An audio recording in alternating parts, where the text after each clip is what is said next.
ভগবানগোলায় তৃণমূলের পোস্টার ছেঁড়ার অভিযোগ ঘিরে তরজায় কংগ্রেস ও তৃণমূল। বিধানসভা উপনির্বাচন ও লোকসভা ভোটে তৃণমূল প্রার্থীর পোস্টার ছেঁড়া হয় বলে অভিযোগ তৃণমূলের।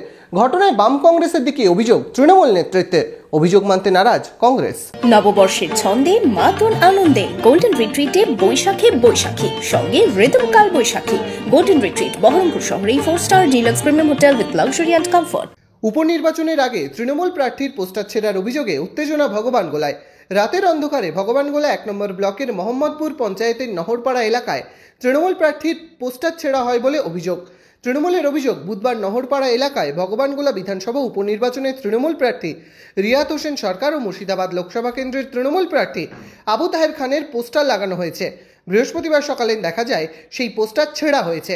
এই ঘটনায় বাম কংগ্রেস জোটের দিকেই অভিযোগ তুলেছে তৃণমূল নেতৃত্ব। এই পোস্টারটা কালকে রাত্রে কেউ কোনো দুষ্কৃতী আর কি বা বিরোধী দলের কোনো কর্মী বা কেউ এইটাকে ছিঁড়ে চলে গেছে, আমরা দেখিনি আর কি।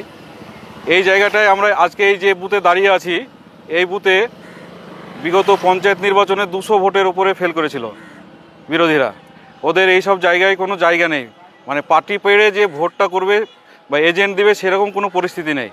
এই রকম দুর্নীতি, এইরকম যে অপকর্ম দুষ্কৃতীদেরকে দিয়ে করিয়ে একটা বাজার গরম করার চেষ্টা করছে। এদিন পোস্টার ছেঁড়ার ঘটনায় উত্তেজনা ছড়ায় এলাকায়।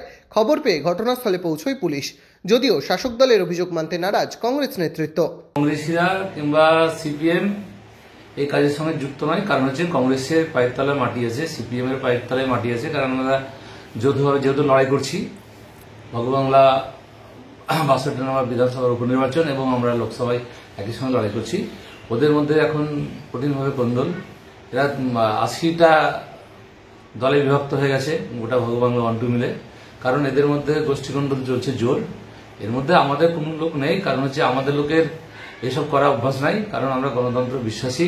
7ই মে তৃতীয় দফায় লোকসভা ভোটের সাথে সাথে ভগবানগোলা বিধানসভায় হবে উপনির্বাচন। ইতিমধ্যেই এই কেন্দ্রে প্রার্থী দিয়েছে তৃণমূল, বিজেপি ও Congress.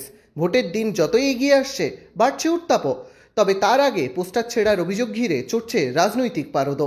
Bureau report, imagine community media.